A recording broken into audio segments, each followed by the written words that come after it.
এটা হচ্ছে আমাদের মাননীয় মুখ্যমন্ত্রী যে স্কিমটা ছেড়েছে এখন, যেটা সারা ভারতবর্ষে কোথাও কোনো রাজ্যে এই কাজগুলো কিন্তু কোনোদিন হয়নি। সম্প্রতি 13/8/2025 তারিখে রাষ্ট্রীয় প্রসার জাতীয় গণমাধ্যমের পশ্চিমবঙ্গের সম্পাদক শ্রী দীপক রায় রানাঘাট 1 নং বিডিও অফিসে পঞ্চায়েত সমিতির সভাপতি শ্রী প্রদীপ ঘোষের সাথে দেখা করতে যান। সেখানে তার সঙ্গে কথোপকথনের সময় সাম্প্রতিককালে রাজ্যের সর্বশেষ উদ্যোগ আমাদের পাড়া আমাদের সমাধান, যা পশ্চিমবঙ্গের মুখ্যমন্ত্রী মমতা বন্দ্যোপাধ্যায়ের চালু করা সর্বশেষ সমাজ কল্যাণ উদ্যোগ, সেই বিষয়ে বেশ কিছু আলোচনা হয়।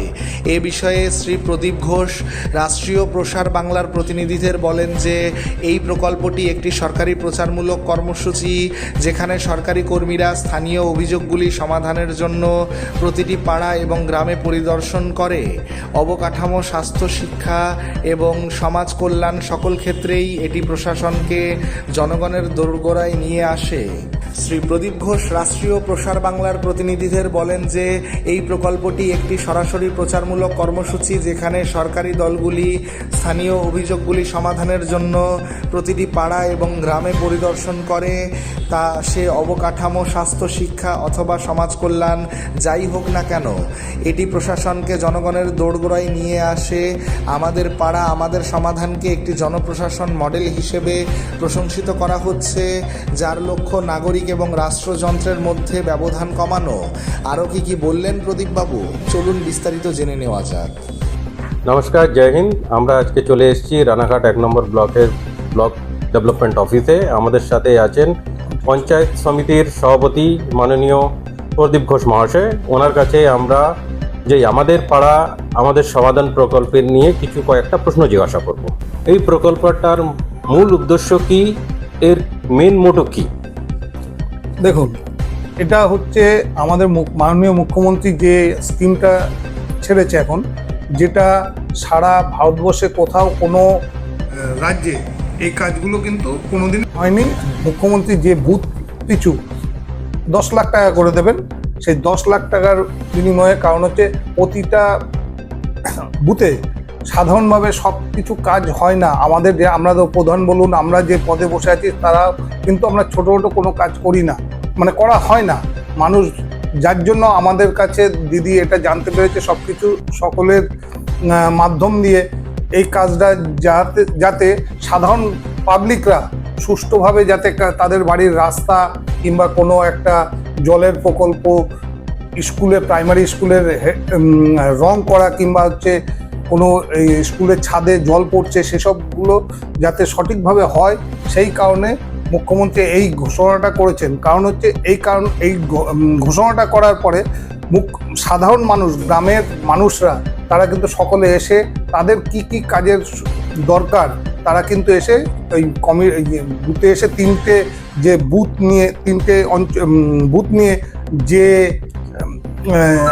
ক্যাম্পে বসা হচ্ছে, তারা সকলে মিলে আলোচনা করে নিয়ে সেই কাজগুলো দিচ্ছে। সেগুলো আমাদের বিডিও সাহেব থাকছেন, আমরা থাকছি, সকলে থেকে সেগুলোকে মান্যতা দেয়া হচ্ছে। এবং সেই কাজগুলো সঠিকভাবে আমরা করে উঠতে পারলে, তাহলে কিন্তু আমাদের যে বুথগুলো, ছোটো ছোটো বুথ এবং অঞ্চলের যে কাজগুলো, সেই কাজগুলো সব কমপ্লিট হয়ে যাবে। তাহলে কিন্তু সাধারণ মানুষ আমাদের পাশে থাকবে, না হলে কিন্তু এই কাজগুলো না করতে পারলে আমাদের পাশে তারা থাকছে না। কারণ হচ্ছে আমরা চাই সবসময় সাধারণ মানুষদের নিয়ে, তাদের মত নিয়ে কাজগুলো করলে সবথেকে ভালো হয়। দাদা, এই কর্মসূচি যেটা আমাদের পাড়া আমাদের সমাধান, এর অন্তর্গত, এর অধীন এই পর্যন্ত কি কাজ আপনারা ক্যাম্পে অ্যাপ্রুভ করাতে পেরেছেন, কিংবা কি কাজ আপনারা সম্পন্ন করতে পেরেছেন? এই পর্যন্ত 2 তারিখে স্কিমটা আরম্ভ হয়েছে, আজকে প্রায় 10-11 দিন হয়ে গেল। দেখুন, আমাদের এখানে যেটা হয়েছে, বারাসাত পঞ্চায়েত থেকে শুরু হয়েছে কাজটা, প্রথম দিন থেকে শুরু হয়েছে। ক্যাম্পটা উঠে এসেছে আমাদের যেরকম অঙ্গনারী স্কুলের যে কাজগুলো বাকি আছে, অঙ্গনারী স্কুলে দরজা নেই, জানালা নেই, এবং কোনো প্রাইমারি স্কুলে ধরুন রং করা নেই, সেই রঙগুলো করার স্কিম এসছে। সেট ঘর, কোনো স্কুলে যদি সেট ঘর লাগে, সেই সেট ঘরের নাম উঠে এসছে। এবং পাড়ার ভেতরে কোথাও যদি বয়স্ক লোকরা বসে সেখানে গল্প করে সেই জায়গাটাকে সেট দেওয়া হচ্ছে, এগুলো স্কিমগুলো উঠে আসছে। এছাড়া ধরুন পাড়ার যে ছোটো ছোটো রাস্তাগুলো সেগুলোও উঠে আসছে, এবং আগামী দিন আরও মানে যত দিন যাচ্ছে তত আমাদের লোক বাড়ছে, ওখানে সব ক্যাম্পে লোক বাড়ছে, সেই লোক তারা এসে সকলেই অনেক রকম কাজ দিচ্ছে। ধরুন 10 লক্ষ টাকার যে কাজগুলো, সেই কাজগুলো করতে গিয়ে ধরুন ড্রেনের ব্যাপার আছে, ড্রেন আছে, কিছু লোক আসছে তাদের রাস্তা খারাপ আছে, রাস্তাগুলো করার লিস্ট দিচ্ছে, এবং মিনি হাইম্যাক্স, সোলার লাইট এগুলো কিন্তু সকলে দিচ্ছে, সব বুথ থেকে রিকোয়ারমেন্ট দিচ্ছে। এগুলো আমরা সব পাচ্ছি সাধারণভাবে। সাধারণ মানুষ এই প্রোগ্রামটা নিয়ে খুব ভালোভাবে আমাদের ক্যাম্পগুলোয় আসছে, এসে তারা কিন্তু সেই সব নামগুলো দিচ্ছেন, দিয়ে কাজগুলো কিন্তু এগুলো অলরেডি কাজগুলো সব মানে সব জমা দেওয়া হয়েছে। সেই জমা দিয়ে এবার আমাদের যখন নির্দেশ আসবে তখন সেই নির্দেশে সেই কাজগুলো করা হবে। আচ্ছা দাদা, বিরোধী দলরা বলছে কি এটা হচ্ছে মুখ্যমন্ত্রীর একটা পলিটিক্যাল স্টান্ট, এখানে আপনার কি বক্তব্য?